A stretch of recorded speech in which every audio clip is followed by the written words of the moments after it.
RFM Soir, mesdames, messieurs, bonsoir, merci de nous recevoir, il est 22h. La une de ce journal, Seydina Fall Bougazeli placé en garde à vue. Il va donc passer sa première nuit à la section de recherche impliquée dans une affaire de faux billets de banque. L'ex-député apériste pourrait être déféré au parquet dans les prochaines 48 heures si la garde à vue n'est pas prolongée. C'est donc l'acte 1 de l'enquête. Bougazeli a été serein. Il a répondu à toutes les questions des enquêteurs selon son avocat, Maître Eladji Diouf, que vous entendrez. Cette marche pacifique à Richard Toll à l'appel du comité pour la défense des intérêts du Wallo, c'est pour dénoncer le blocage noté dans le démarrage des travaux du parcours sportif au box des accusés. La commune qui en retour se lave et pour se décharger sur la fondation Mimran qui n'aurait pas respecté le cahier de charge. Il faut soigner les maux qui gangrènent l'école sénégalaise pour assurer aux enfants une éducation de qualité. Une recommandation des acteurs qui plaident pour la mise en place d'un comité multi-acteurs de suivi des assises de l'éducation. C'était cet après-midi lors d'un forum public sur le thème « La situation de l'école sénégalaise, enjeux et perspectives ». Ouverture ce matin de la deuxième session du Parlement de la CEDEAO à Abuja au Nigeria. Plusieurs sujets à l'ordre du jour de cette rencontre qui va se poursuivre jusqu'au 15 décembre prochain. La question cruciale est liée à la sécurité dans la sous-région. Abdoulaye Diop fait le tour du web. Yonou Tol Mamadou Amandion. Bonne santé animale. Abdoulaye Sissé. RFM Soir l'invité. Souleymane Souaré, le secrétaire général du syndicat autonome des travailleurs de l'électricité. Entretien avec Ndate Diop sur la hausse annoncée du prix de l'électricité. À la technique, Amadou Ndiaye, bienvenue. Seydina Fall Bougazeli placé en garde à vue. Il va donc passer sa première nuit à la section de recherche impliquée dans une affaire de faux billets de banque. L'ex-député apériste pourrait être déféré au parquet dans les prochaines 48 heures si bien sûr sa garde à vue n'est pas prolongée. C'est donc l'acte 1. Et Bougazeli a été serein. Il a répondu à toutes les questions des enquêteurs selon son avocat Maître Eladji Diouf. Après enquête, après audition, M. Seydina Fall Bouga est gardé à vue. C'est la garde à vue, ce n'est pas le mandat de dépôt. C'est normal en enquête préliminaire. Pendant la phase de l'enquête, qu'on vous garde pour sécuriser l'enquête, pour mener sérieusement et minutieusement l'enquête. Et après quoi, M. Seydina Fall Bouga sera déféré au parquet de M. le procureur de la République. Il appartiendra à ce magistrat de donner la suite qu'il faut. Il a été entendu pendant plusieurs heures, de 17h presque à 20h et poussière. Il s'est bien défendu. Il a répondu à toutes les questions des enquêteurs. Maintenant, la procédure suit son cours. Maintenant, il y a des journalistes qui parlent déjà de mandat de dépôt. Comme vous le savez, à l'enquête préliminaire, devant les gendarmes et les policiers, il ne peut pas y avoir de mandat de dépôt. Donc, je n'ai pas compris que des journalistes me posent cette question. Est-ce qu'il est sous mandat de dépôt? Seul le tribunal, c'est-à-dire le procureur ou le juge, seul le tribunal peut décerner un mandat de dépôt. Des gendarmes et des policiers ne peuvent pas décerner un mandat de dépôt. Maître Eladji Diouf, avocat de Seydina Fall Bougazeli, qui, je le rappelle, a été placé en garde à vue cet après-midi. Il va donc passer sa première nuit à la section de recherche. Dans le budget 2020, il est prévu un programme pour la défense des intérêts économiques et sécuritaires. Le coordonnateur du Forum civil fait déjà savoir qu'un haut fonctionnaire de l'État chargé de ce programme a reçu 5 milliards de francs CFA. Selon Birahim Seck, le gouvernement doit procéder à un audit pour tirer cette affaire au clair. Le coordonnateur du Forum civil réclame aussi la publication par les corps de contrôle de l'État sur les finances publiques, la publication donc des rapports, en particulier celui de la DGID. Suivant le compte rendu de Seydou Nourouba au terme de l'atelier de cet après-midi. Le coordonnateur du Forum civil réclame un audit après avoir laissé entendre qu'un haut fonctionnaire de l'État a reçu 5 milliards de nos francs pour piloter un programme prévu dans le budget 2020. Que le président de la République fasse un audit, ou bien le gouvernement fasse un audit dans le programme de défense de sécurité, de défense des intérêts économiques et sécuritaires. On s'est rendu compte que dans ce programme, il y a au moins 5 milliards qui a été décaissé également par un haut fonctionnaire. 5 milliards également où on a mis au nom d'un haut fonctionnaire, sous le nom d'un haut fonctionnaire de l'État. Et de nous dire pourquoi ces 5 milliards ont été mis au nom d'un fonctionnaire de l'État. Birahim Seck réclame aussi la publication par les différents corps de contrôle des rapports financiers et en particulier la Direction générale des impôts et domaines. On doit commencer à accepter que les corps de contrôle fassent le travail. On doit commencer également à publier les rapports qu'on doit aux Sénégalais. Surtout au niveau de la DGID, on se rend compte qu'il y a un refus catégorique de l'administration de la DGID de publier ce qu'on appelle les dépenses fiscales. Depuis presque 2014-2015, on ne connaît pas les exonérations fiscales, les exonérations qui vont dans le sens social, les exonérations pour cause économique, les exonérations également qui sont dues tout simplement à des copinages. Je pense qu'il y a un besoin pour le Sénégalais d'avoir des informations sur ces dépenses fiscales-là. Les organisations de la société civile veulent être au fait de la convention de financement du BRT. La lettre envoyée pour en savoir plus attend toujours une réponse, selon le coordonnateur du Forum civil. Seydou Nourouba, il est 22h06. RFM, la radio de toute l'actualité. Le comité pour la défense des intérêts du Waalo, pas du tout tendre avec le maire de Richard Toll, accusé d'avoir délibérément bloqué le démarrage des travaux du parcours sportif. L'occasion faisant le larron, le comité pour la défense des intérêts du Waalo a dénoncé la gestion du maire et réclame une délégation spéciale à la tête de la commune. Mamadou Diane, vous êtes notre correspondant sur place là-bas à Richard Toll. Vous avez assisté à la marche pacifique de ce mercredi. Plongé dans une léthargie, le problème du démarrage des travaux du parcours sportif refait surface à travers une marche initiée par le comité de défense des intérêts du Waalo, un comité qui exige au maire d'éclaircir la lanterne des Richard Tollois sur les blocages des travaux du dit parcours. Ndiakman, membre du comité. Il est en train de chercher une cause. Soit il a parlé de cohabitation avec les populations de la cité 4, soit il a parlé d'usurpation de terre, soit également il a parlé de problème de gestion. Et il a voulu se focaliser sur ce problème de gestion. Et la gestion, c'est clair. La compagnie sucrière, à travers la fondation, ne va pas mettre des millions et des millions. Aujourd'hui, pour une mairie qui ne peut même pas gérer un terrain municipal, des infrastructures de ce niveau, avec une gestion, avec un budget qui serait énorme, la municipalité ne peut pas prendre en charge cette gestion. Face à cette situation et à ce qu'il appelle une incompétence du maire en place, le comité de défense des intérêts du Waalo réclame l'installation d'une délégation spéciale dans la ville de Sucrière afin que les problèmes de Richard Tollois puissent être réglés. On est en train de se mobiliser, on est en train même de demander si ce maire ne capitule pas ou n'accepte pas toutes ces revendications, pas seulement du parcours sportif, on va demander une délégation spéciale pour la commune de Richard Toll. Déterminé à obtenir gain de cause, ce comité compte mettre en place d'autres stratégies de lutte, dont des marches et sit-ins tous les samedis. Mamadou Diagne, la municipalité explique les raisons du blocage noté dans le démarrage des travaux du parcours sportif. Mamadou VI se décharge à son tour sur la fondation Mimran qui n'aurait pas respecté le cahier de charge. C'est pour apporter une réponse à la marche consacrée au parcours sportif.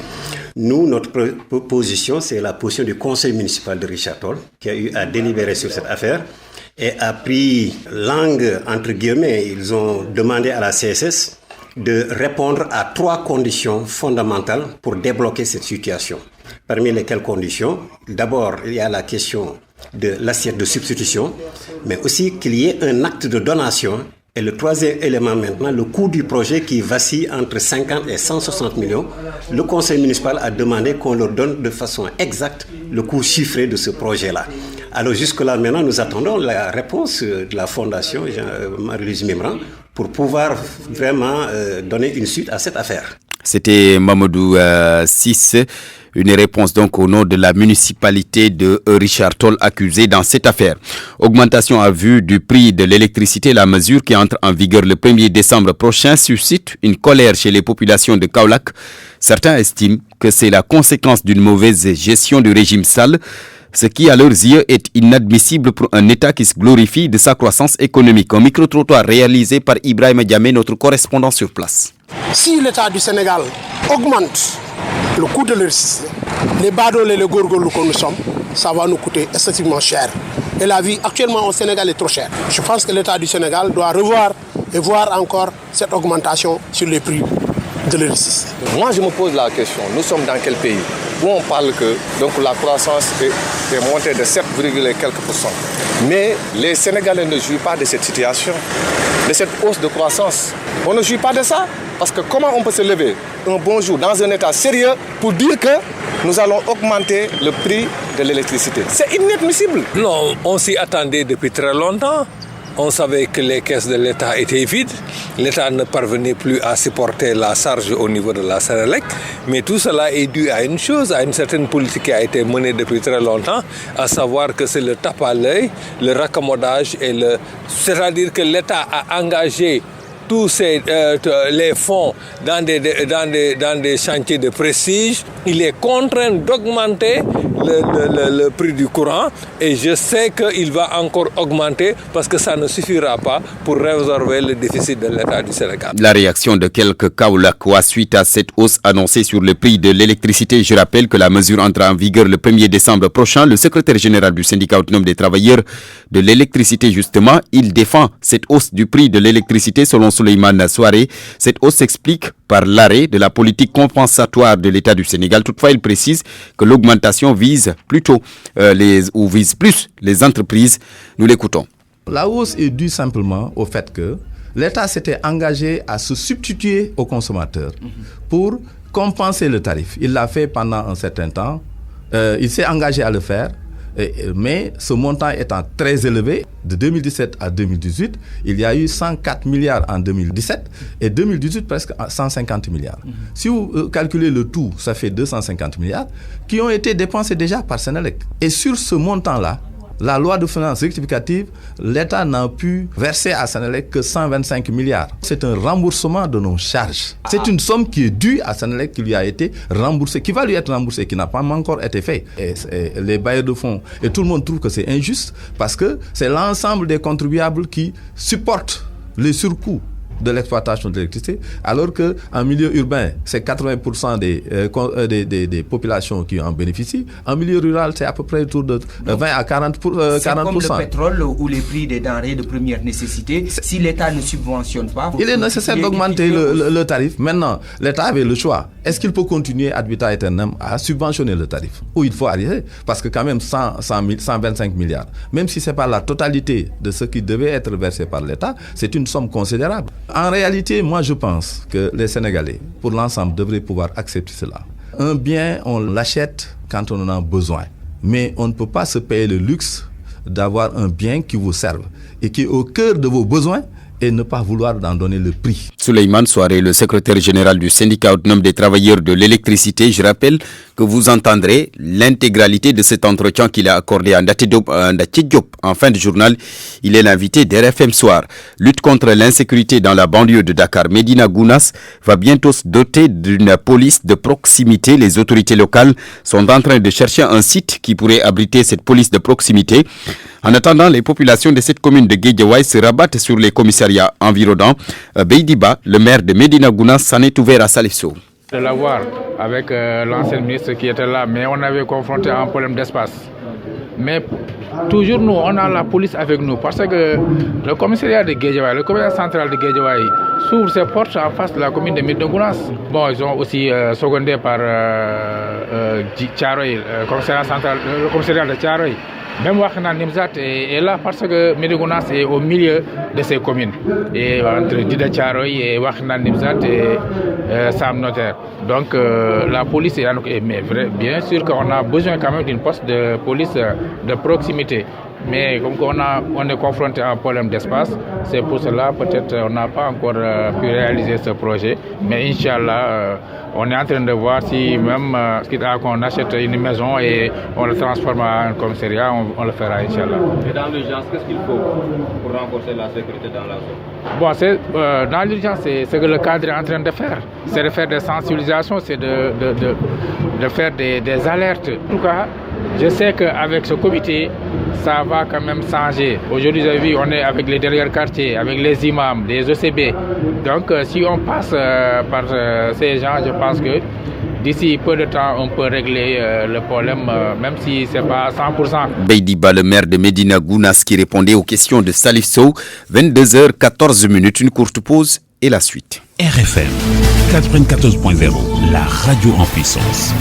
Il faut soigner les maux qui affectent l'école sénégalaise pour assurer aux enfants une éducation de qualité. Les acteurs s'accordent sur la question et proposent la mise en place d'un comité multi-acteurs de suivi des assises nationales dans le secteur de l'éducation, assises tenues en 2014. Ils recommandent des politiques pour diversifier les offres éducatives. Cet après-midi s'est tenu un forum public sur le thème de la situation de l'école sénégalaise, enjeux et perspectives. Compte rendu Oumar Mbow. L'école sénégalaise est malade selon les acteurs éducatifs. Pour la sortir des gouffres, le QSEMS, la COSYDEP, entre autres, ont fait des recommandations. Cheikh Mbow, secrétaire exécutif de la COSYDEP. Il faut, aller dans le sens de mettre enfin ce comité multi-acteur de suivi des assises nationales de l'éducation et de la formation, organisé en 2014. Nous considérons que c'est un demi-milliard qui avait été injecté dessus. C'était de l'espoir que cela avait suscité. C'est de aussi travailler à la diversification des offres éducatives, que l'éducation puisse aussi avoir prêté attention à toutes les autres offres alternatives, les offres non formelles, les daara, là où on apprend la menuiserie. Donc tous les lieux d'apprentissage doivent être soutenus, accompagnés. Aujourd'hui, quand nous savons que le non formel bénéficie de moins de 1%, cela n'est pas équitable, cela n'est pas juste. Travailler sur la pacification de l'espace scolaire. On ne peut pas faire des résultats, on ne peut pas avoir un système éducatif de qualité si nous ne faisons pas en sorte qu'il y ait une certaine pacification du système. Pour le directeur de l'information du ministère de l'Éducation, l'État ne peut pas régler ce problème en un clin d'œil, même s'il est dans le souci de trouver une solution définitive. Mohamedou Moustapha Diagne. Il ne faut pas oublier que nous ne sommes ni en France, ni aux États-Unis. Nous sommes ici au Djolof, où nous avons des difficultés avec des ressources qui ne sont pas encore suffisantes. Peut-être avec la production et la vente du pétrole, il sera possible, donc à l'État du Sénégal, à partir de 2023, donc véritablement de traiter tous ces travailleurs comme il se doit. Au sortir de ce forum, le directeur de l'information du ministre de l'Éducation affirme que toutes les écoles menaçant ruine vont être réhabilitées dans quelques mois. Oumar Mbow, l'état civil qui demeure toujours un problème dans le département de Rufisque, la situation est plus grave dans les zones de pêche. L'exemple à Yen où plusieurs enfants ne peuvent pas aller à l'école faute d'extrait de naissance lors d'un panel organisé par le comité départemental pour la protection de l'enfance dans le cadre de la célébration du 30e anniversaire de la Convention relative aux droits de l'enfant. La présidente du tribunal d'instance a dénoncé Abdou Diouf Diagne le phénomène avant d'interpeller les parents.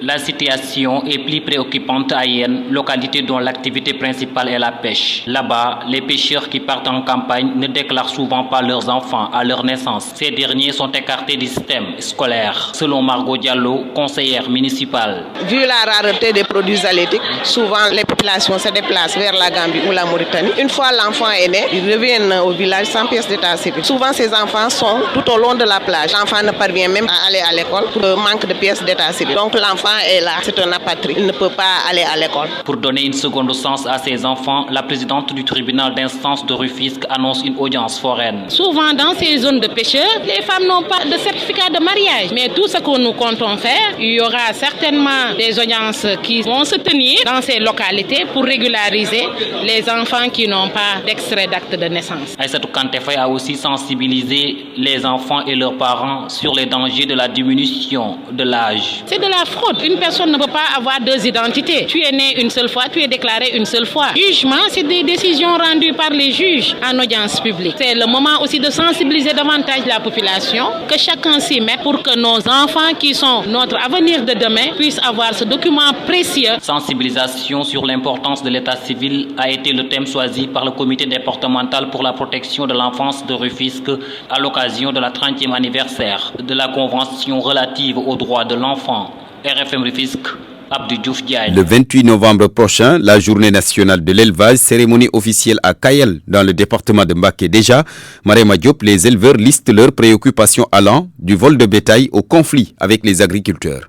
Les attentes sont nombreuses par rapport à cette journée de l'élevage. Les éleveurs du département attendent du président de la République Macky Sall la prise en charge de leurs vieilles revendications. Le vol de bétail, les rapports tendus entre éleveurs et agriculteurs, autant de mots que les associations d'éleveurs du département de Mbacké veulent dépasser. Galoba, secrétaire général Convergence départementale de Mbacké. Parle de l'élevage, parle des difficultés, surtout en période hivernage. Il y a des abattoirs où les bétails vont se désaltérer parfois. On ferme ces abattoirs-là parce qu'on dit que les vaches vont entrer dans les champs par-ci par-là. Ce sont des problèmes. Il y a des allées des vaches aussi que les paysans ont utilisé pour faire leur agriculture, aussi ça pose problème. Il y a le manque de certains forages, il y a des zones qui ont eu de l'eau, mais il y a des zones qui n'ont pas jusqu'à présent d'eau. Des difficultés ont été notées par rapport au choix du site devant accueillir la manifestation. Le comité d'organisation composé d'associations dont Galé, Aïnabé,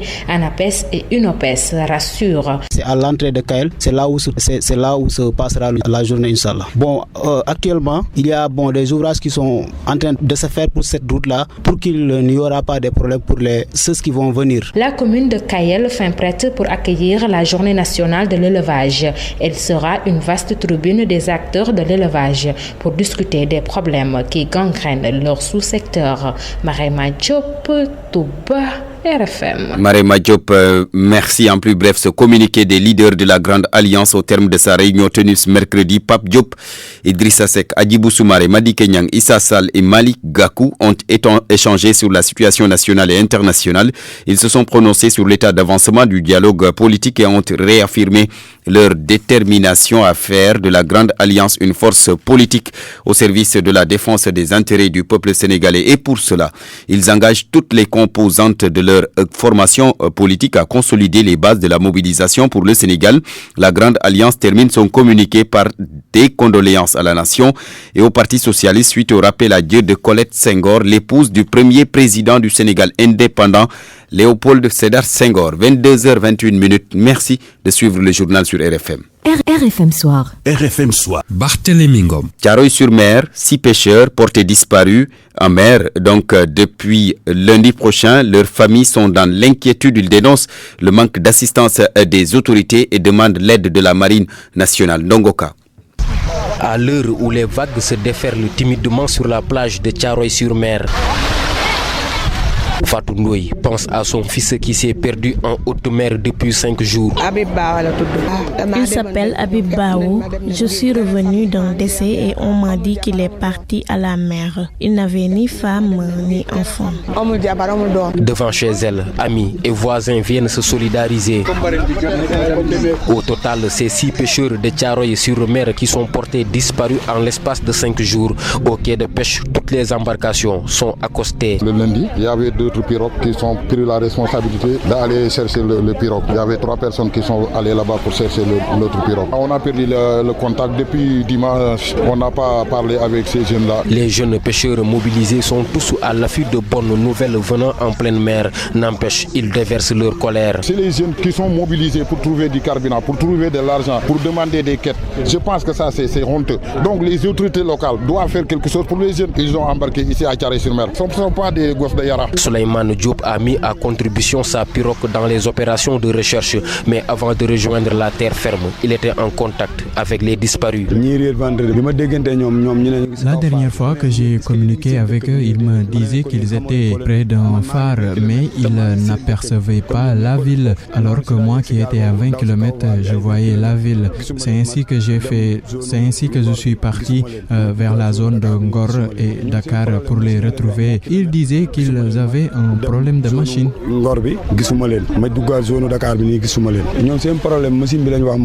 Pape Malik fait partie des secouristes disparus hier soir à son domicile. Sa mère garde bon espoir.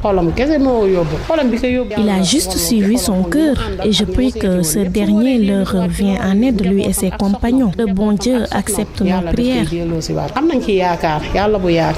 À Thiaroye-sur-Mer, l'inquiétude est palpable. Toutes les familles sont sous le choc. Ndongoka, Thiaroye-sur-Mer, RFM. Ndongoka, les familles donc de ces 6 pêcheurs disparus en mer depuis lundi qui demandent l'aide des autorités pour retrouver leur fils.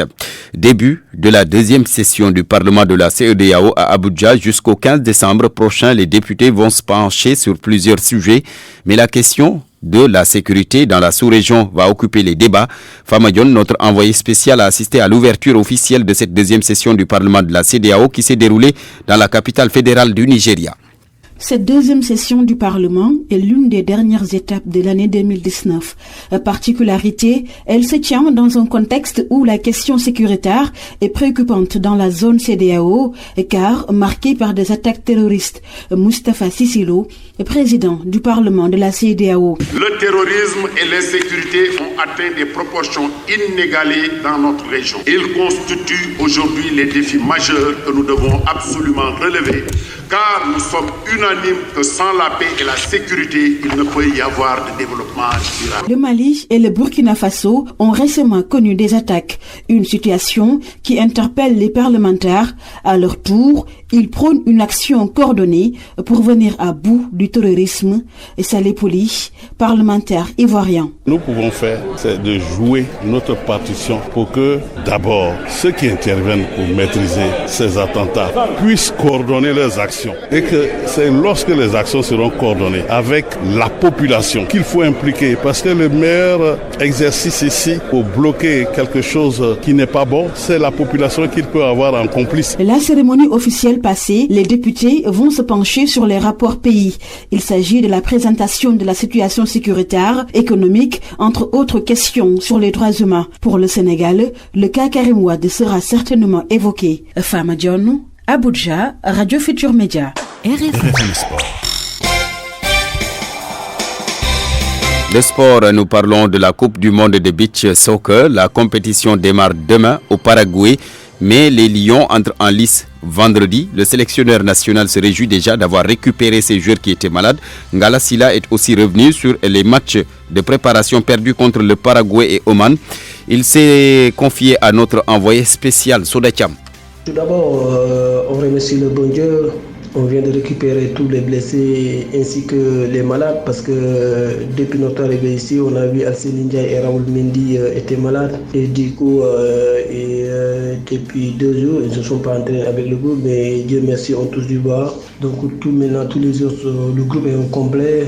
Donc, même si avec les 2 matchs amicaux on a perdu, on a vu une autre source de motivation parce que vraiment le voyage était dur. Mais quand même, Dieu merci, aujourd'hui, voilà, le groupe s'est entraîné très bien. Par rapport à notre adversaire, la Russie, donc on est en train de visualiser ces vidéos, on est en train de voir comment les contrer. En tout cas, d'ici vendredi, on continuera le travail, donc il ne reste qu'une séance, ce sera demain Inch'Allah et voilà, on fera le maximum possible pour gagner le premier match. Vraiment, il fallait rentrer dans ce tournoi avec une victoire, d'autant plus que la Russie est un adversaire de taille. Voilà, la Russie, n'oubliez pas qu'en 2013 était champion du monde. Donc voilà, on a devant nous un grand adversaire. Avec tout le respect qu'on a sur eux, on fera le maximum possible. Donc en tout cas, on va parler avec les joueurs, on va continuer à donner les conseils, on va rester concentré pour notre premier match qui sera très très très déterminant pour le reste du tournoi. Maintenant, on va demander au peuple sénégalais de prier pour la victoire finale, Inch'Allah. Voilà, on va demander aux Sénégalais de prier pour la victoire finale. Eh bien, les Sénégalais appelaient donc à formuler des prières pour accompagner l'équipe nationale de beach soccer qui participe à la Coupe du monde de la discipline, une compétition qui se déroule au Paraguay. Vous venez d'entendre le coach Ngala Sylla qui s'est confié à notre envoyé spécial Soda Thiam. La compétition, la Coupe du monde de beach soccer donc qui démarre demain, mais je rappelle que les Lions entrent en lice vendredi prochain. Et nous parlons de la CAN U23, les 2 vaincus des demi-finales, le Ghana et l'Afrique du Sud, vont disputer la 3e place en levée des rideaux de la finale. Le vainqueur va accompagner les 2 finalistes, l'Égypte et la Côte d'Ivoire, à Tokyo 2020. Ligue 1 française, PSG Lille le vendredi prochain. Kylian Mbappé, incertain, l'attaquant parisien souffre encore d'une blessure. Et puis José Mourinho, nouvel entraîneur de Tottenham, il s'empresse d'être sur le banc de l'équipe. J'ai hâte de relever ce nouveau challenge, a dit le remplaçant de Pochettino. Mourinho donc qui succède à Pochettino sur le banc de Tottenham. Il est 22h29. Le tour du web sur RFM. Abdoulaye Diop. Bonsoir et bienvenue. D'abord, l'affaire des faux billets de banque. L'ex-député Seydina Fall Bougazeli est placé en garde à vue après son audition à la section de recherche de la gendarmerie de Colobane. L'information est donnée par le site du groupe Futur Média igfm.sn. Seneweb.com nous fait savoir pendant ce temps que les 6 présumés complices de l'ancien député ont bénéficié d'un 3e retour de parquet ce mercredi. Les mises en cause ont été déférées au parquet lundi pour les chefs de prévention de détention, de faux billets et d'association de malfaiteurs, précise le site. Autre actualité liée à la justice, les auditions concernant l'affaire Petrotim. Pendant toute la période où j'étais gérant d'Agritrans, je n'ai jamais été au courant d'une quelconque transaction financière. Cette déclaration est du maire de Pikine, Abdoulaye Timbo, sur Dakaractu.com. Le maire a été entendu en qualité de témoin ce mercredi par le doyen des juges au sujet de l'affaire Petrotim. Leral.net annonce la mort d'un Sénégalais de 18 ans en Italie. Il a été brutalement emporté par l'explosion d'un pneu de camion qu'il essayait de réparer. La police italienne a ouvert une enquête pour s'assurer que les règles et les mesures en matière de protection civile ont été respectées, informe Leral.net. En attendant, la veuve de feu, Léopold Senghor Colette, va être inhumée à Dakar le 27 novembre prochain. L'information est d'Actusen.sn qui fait savoir que le corps de la toute première dame du Sénégal va arriver à Dakar mardi dans la soirée.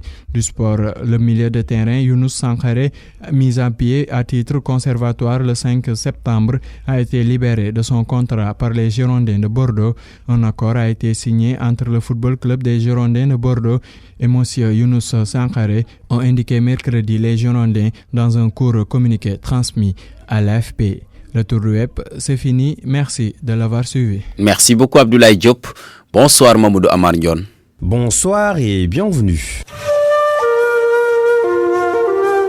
La pastèque est un fruit visible dans plusieurs régions du pays. À Louga, les vendeurs évoquent l'abondance de la pastèque cette année. La direction régionale du développement rural, interpellée, parle déjà de surproduction grâce au programme de l'État. Abraham Paul Pouy. Avenue de la Gare, point de vente des vendeurs de pastèques, certains ont aménagé les abords des pastèques superposées en forme de montagne. Mamadou Ngom en est un. Il évoque le circuit, sa provenance, le prix à payer aux producteurs et le prix du transport. La pastèque vient de Keur Momar-Sarr et le transport varie selon les véhicules. Pour certains, c'est 25 000, pour d'autres, 30, 35 000. Et les producteurs, on les paye 75 000 ou 80 000. Transport 25 000, 100 et quelques mille. Non loin, Ousmane Diop, vendeur de pastèques aussi, selon lui, au détail, le prix varie entre 50 francs et 2000 francs CFA. Ça dépend. Tout dépend des clients. Le prix varie. Il y a 1000 francs, 1500, 2000, 300 et même 50 francs. Selon la direction régionale du développement rural, DERDER, cette abondance notée dans les rues de Louga s'explique par le programme de l'État pour accompagner la filière pastèque. Jean-Paul Bamboki et DERDER. Au niveau de Louga, il y a 2 grandes zones de production de pastèques. La zone des Niayes et la zone du lac de Guerre, dans la zone de Keur Momar-Sarr. Donc les gens produisent beaucoup de pastèques. Ce qui a donné plus cette année de production, c'est qu'il y a un programme additionnel de l'État qui a donné des semences à hauteur de plus de 50% de subvention. C'est ce qui fait que beaucoup de gens ont fait du pastèque. Il y a aussi le retard de la pluviométrie. La direction régionale du développement rural évoque même une surproduction de la filière notée dans cette campagne 2019. Jean-Paul Bamboki. Ça c'est évident. Mais tout de même, les gens amènent dans les autres régions. Tu vois des camions qui partent sur Dakar, Thiès, tout, parce qu'il y a une très grande production cette année. Ces vendeurs rencontrés sur l'avenue de la Gare soutiennent que cette surproduction n'est pas sans conséquences. Il y a une partie de la production qui pourrit ici.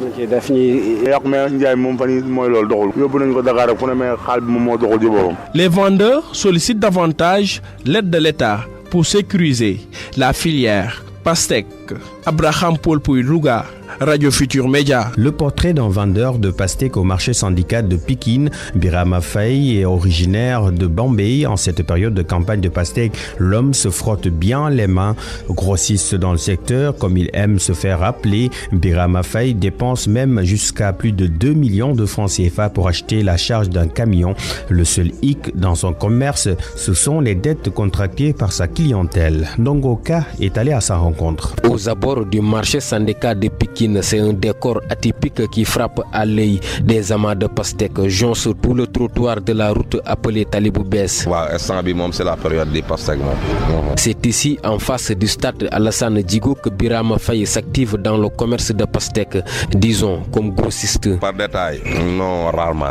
Nous, on vend en groupe. Des fois, les marchandises manquent. Hier, j'ai acheté un camion à 2 250 000. Parfois, moi, je travaille seul. Venu de Bombay en 1995, Birama s'est installé au marché syndicat et dans son nouvel environnement, il s'adapte et marque son territoire, d'où son expérience et sa maîtrise de la filière d'écoulement de pastèques. J'ai des clients à Dakar, Fasmbao, Pékin, Parcelles. Quand j'ai un camion, les pastèques sont très jolies. J'appelle de venir. Quand il vient, chacun prend ce qu'il veut. Après, je les laisse partir. J'attends 2 jours, 3 jours. Quand j'ai un autre camion, je les appelle. Quand il vient, on paye ce qu'on a déjà pris. Après, je les donne encore. C'est comme ça qu'on travaille. En cette période où la campagne de pastèques bat son plein, notre interlocuteur, la cinquantaine, dépassé, s'en sort bien. Birama Faye entretient sa famille grâce à ce commerce. Pour des pertements, c'est rare. Les bénéfices sont plus nombreux que les pertements, sincèrement. J'ai une seule femme, 5 gosses. Vraiment, nous, c'est dans les pastèques qu'on gagne notre vie. On a des familles, c'est nous qui les nourrissons. Tous ces bénéfices, on les reçoit dans les pastèques. Machallah, vraiment, on gagne un peu. Cependant, son activité n'est pas sans difficulté. Ce qui nous fatigue le plus, ce sont les dettes. Par exemple, le camion de pastèques qu'on a acheté à 2 250 000 francs CFA, nous constatons que les clients ont contracté une dette. Après la période de pastèques, Birama Faye ne compte pas rester les bras croisés. Mad, l'arachide, mango et tout. Merci à Ndongoka, Abraham Paul Pouy et à Malon Sonko pour la collaboration technique. Bonne santé animale, comme chaque mercredi, nous accueillons Abdoulaye Sissé.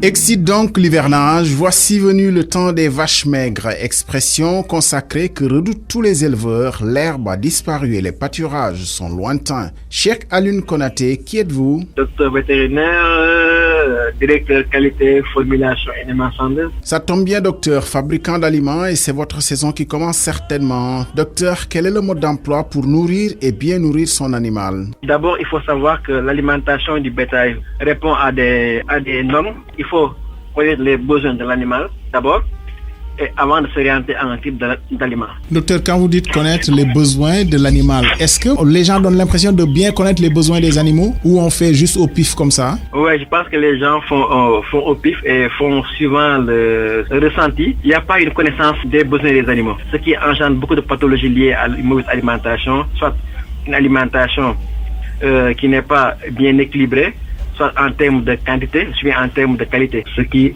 a des répercussions sur la santé des animaux. Attention, si vous êtes propriétaire ou éleveur et que vous-même prenez soin de votre corps avec un régime alimentaire, c'est pareil pour les animaux. C'est un ruminant, donc l'aliment de base de fourrage permet quand même une motricité gastrique qui préserve l'animal des pathologies digestives.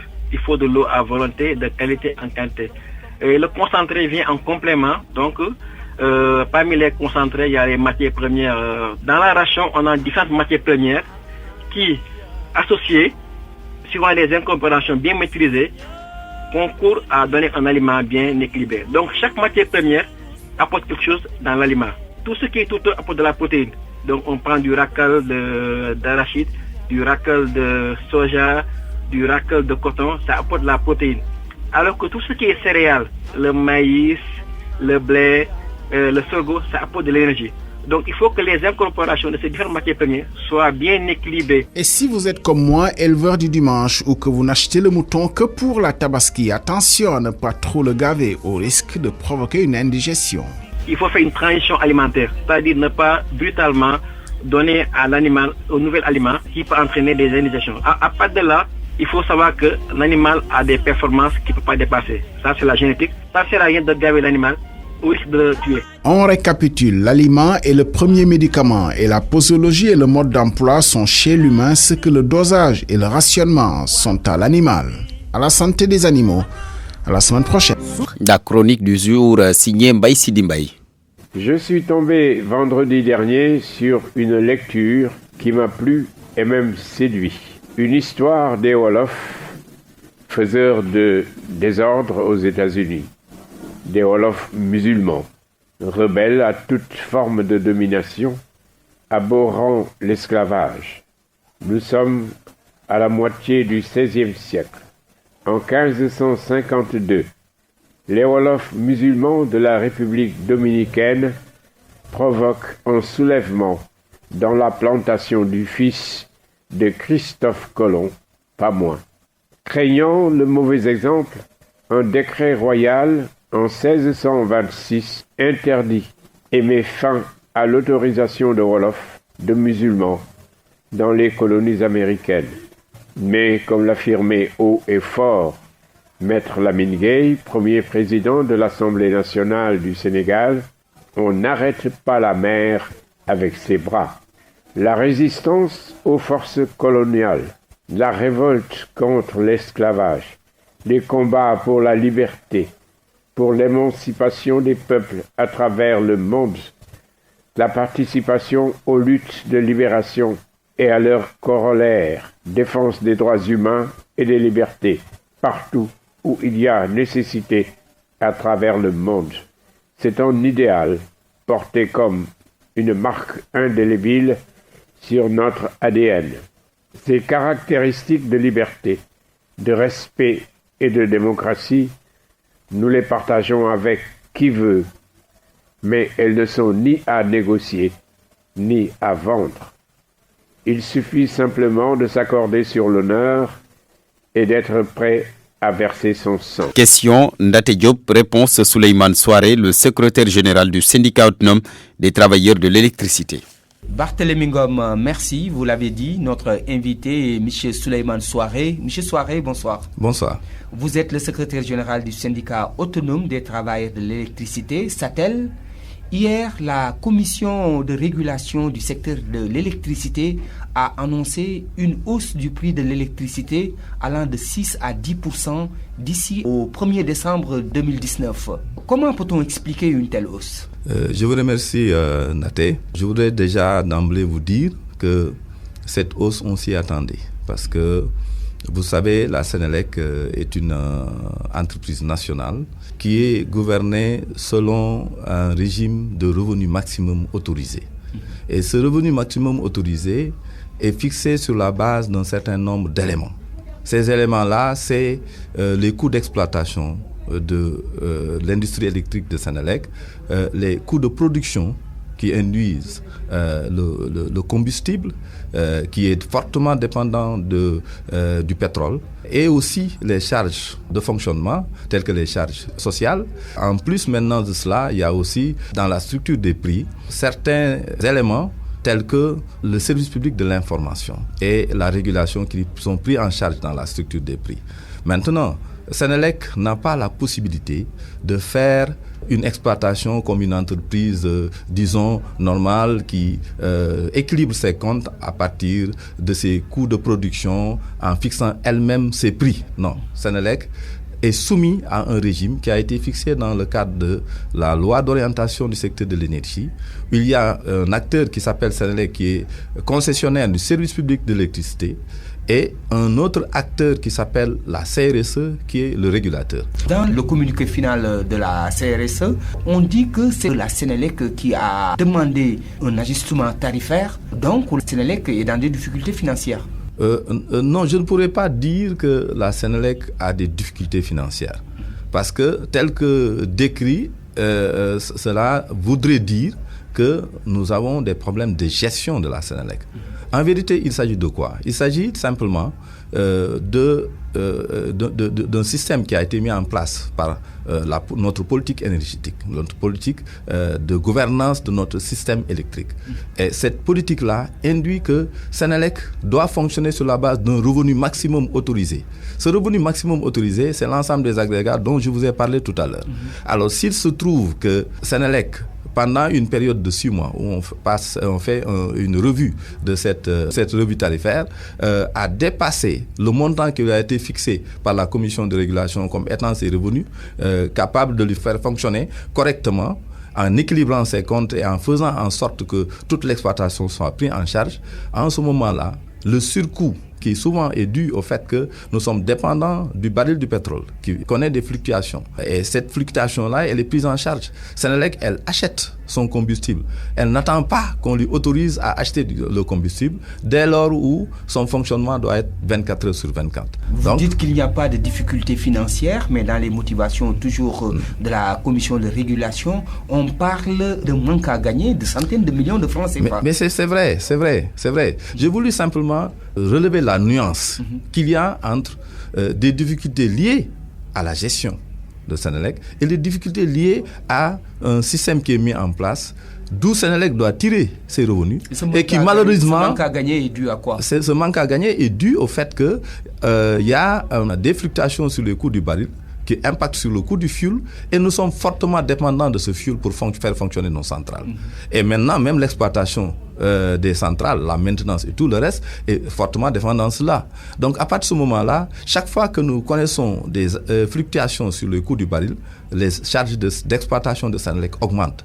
Et maintenant, ces charges n'étant pas prises au départ par les revenus de Senelec dans la fixation que la CRSE en fait, c'est normal que quand Senelec anticipe et dépense pour faire fonctionner 24 heures sur 24 et assurer une qualité de service en quantité et en qualité, il y a des surcoûts. Maintenant, ces surcoûts, effectivement, induisent des difficultés sur le plan de la trésorerie si elles ne sont pas remboursées. Et ce sont ces surcoûts-là que vous voulez faire porter aux Sénégalais, aux consommateurs, en augmentant le prix de l'électricité. C'est ce qui est tout à fait normal, parce que vous n'avez... Donc, ce sont les contribuables qui doivent supporter ça? Non, en fait, si... C'est le tarif qui est augmenté, c'est les usagers de l'électricité qui le supportent. Mais si c'est la compensation tarifaire est versée par l'État, en ce moment, c'est tous les contribuables qui le supportent. Est-ce que cette compensation tarifaire, l'État a mis la main à la poche? Malheureusement, je voudrais vous dire que malgré que l'État a voulu maintenir le prix de l'électricité à l'État, de 2017 à 2018, il y a eu 104 milliards en 2017 et 2018 presque 150 milliards. Si vous calculez le tout, ça fait 250 milliards qui ont été dépensés déjà par Senelec. Et sur ce montant-là, la loi de finances rectificative, l'État n'a pu verser à Senelec que 125 milliards. Vous avez été perfusé à hauteur de 125 milliards. Ce n'est pas une perfusion, c'est un remboursement de nos charges. C'est une somme qui est due à Senelec qui lui a été remboursée, qui va lui être remboursée, qui n'a pas encore été fait. Si vous vous souvenez bien, au mois d'août, nous, les organisations syndicales, nous avions dénoncé cela. Et à ce moment-là, l'État avait décaissé 35 milliards qu'il a automatiquement donné à Senelec parce que Senelec était en train d'étouffer. Sur le plan de la trésorerie, ces ressources-là sont nécessaires pour le fonctionnement de Senelec. Ces 125 milliards de francs CFA couvrent la compensation de quelle année? C'est la moitié de la compensation de 2017 et 2018. Donc, elle ne couvre même pas l'ensemble de la compensation que Senelec devait recevoir. Donc, c'est un coup d'épée dans la mer? Non, pas du tout, parce que vous savez que Senelec, quand même, malgré cette compensation tarifaire, a fait de gros efforts dans son exploitation. Elle s'est beaucoup modernisée. Aujourd'hui, Senelec a pu renouveler une bonne partie de ses installations avec le plan YESAL que le directeur général Senelec, qui est aujourd'hui ministre du pétrole, Mohamedou Makhtar Cissé, avait mis en place. Il y a eu vraiment un relookage de Senelec. Et pourtant, certains de vos camarades syndicalistes disent que depuis le départ de Mohamedou Makhtar Cissé, la Senelec est dans une situation d'impasse. Financièrement et de par la gestion aussi, il n'y a pas grand-chose. Moi, je ne partage pas. Parce qu'il est trop tôt de juger l'actuel directeur général, Pape Modembe Bitèye. Pour la bonne et simple raison que la situation de trésorerie dont on parle tout de suite là, mais elle est là même du temps de Mohamedou Makhtar Cissé. La Senelec avait des difficultés de trésorerie. Mais elle a été jugulée par le fait qu'en ce moment, et jusqu'à aujourd'hui, la Sénélec quand même a les reins solides sur le plan de son exploitation et dans la rigueur de son exploitation. Parce que c'est cela qui a permis que les organismes financiers puissent offrir à Sénélec la notation A, double A. Et c'est cela aussi qui a permis à Sénélec de pouvoir lever 30 milliards d'emprunts obligataires sur le marché financier. Cette bonne gestion dont Sénélec a eu à bénéficier, qui lui a permis de relooker toute son exploitation. Vous avez pu le constater. Aujourd'hui, la coupure pour délaissage, on n'en a plus pratiquement. C'est des coupures d'exploitation. C'est lié au réseau. Et, c'est lié quelquefois aux intempéries. Mais aujourd'hui, on ne peut plus parler de Sénélec dans une mauvaise passe sur le plan de sa gestion. C'est surtout simplement que Sénélec a de l'argent qui est entre les mains de certains. Par exemple, la compensation tarifaire qui a été dépensée, qui fait presque plus de 250 milliards, sur lequel l'État n'a pu donner que 125 milliards. Donc, si on comprend bien, cette hausse du prix de l'électricité est due en partie... La hausse est due simplement au fait que l'État s'était engagé à se substituer aux consommateurs pour compenser le tarif. Il l'a fait pendant un certain temps. Il s'est engagé à le faire.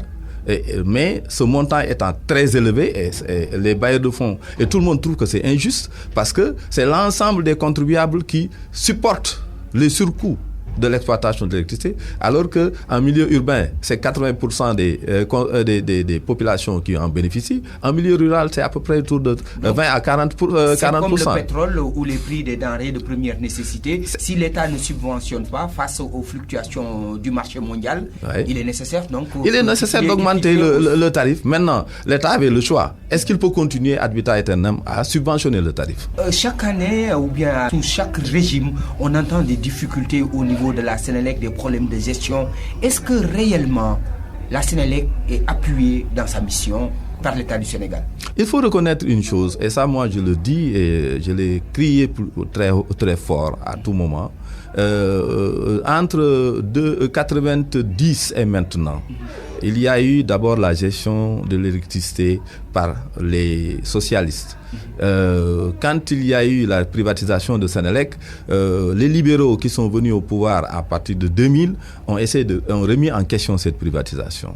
Et cette remise en question et la recherche de nouvelles solutions a induit pour le compte du contribuable plus de 1000 milliards qui ont été dépensés de façon pour moi indue. Parce que si la privatisation avait continué, les investissements qui allaient être faits dans le secteur de l'électricité, ce sont les privés qui allaient le faire. Peut-être un tout petit peu par l'État, mais c'est les privés qui allaient le faire.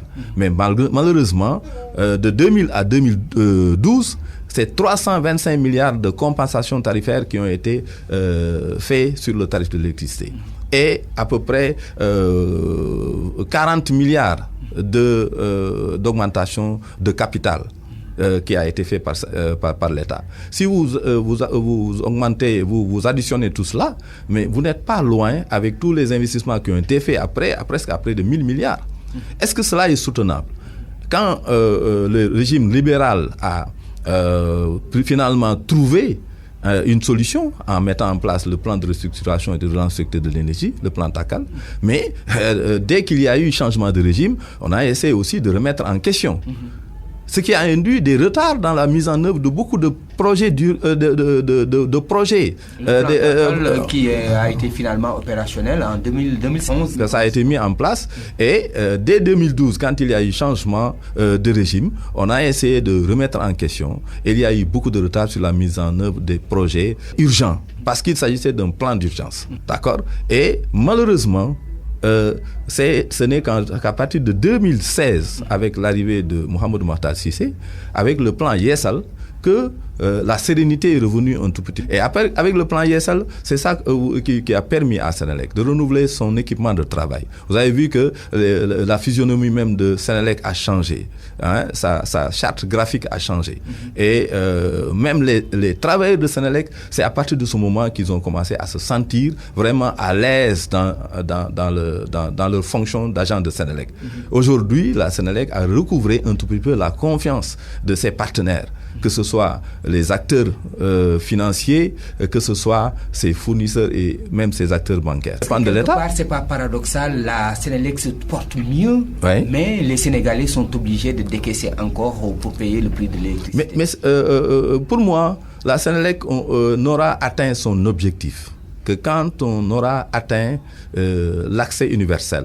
La Sénélec n'aura atteint son objectif que quand on va mettre en place un système de production qui a des coûts de production très faibles. Ce qui était visé dans tous les plans qui ont été déroulés jusqu'ici, c'était d'avoir des capacités de sortie de crise, des centrales de sortie de crise. Une toute dernière question. Avec cette hausse, le Sénégalais, le consommateur sénégalais, à combien va-t-il payer le kilowattheure? De ce que j'en sais, moi, je suis quand même au niveau de la direction commerciale. Je sais que cette hausse ne touchera pas les Sénégalais aux revenus les plus faibles. Elle ne va pas concerner la première tranche de la structure de notre prix de l'électricité. Vous savez, l'électricité, c'est en 3 tranches. Il y a 150 kWh qui sont en première tranche pour les revenus les plus faibles et 100 kWh en deuxième tranche et le reste en troisième tranche. Donc, elle ne s'appliquera qu'à la deuxième et la troisième tranche. Donc, elle s'appliquera plutôt pour ceux qui consomment plus. Mais ceux qui ont des consommations de moins de 150 kWh ne verront même pas passer l'augmentation. En réalité, moi je pense que les Sénégalais, pour l'ensemble, devraient pouvoir accepter cela. Il faut faire le choix. Un bien, on l'achète quand on en a besoin. Mais on ne peut pas se payer le luxe d'avoir un bien qui vous serve et qui est au cœur de vos besoins et ne pas vouloir en donner le prix. Souleymane Souaré, la RFM vous remercie. Je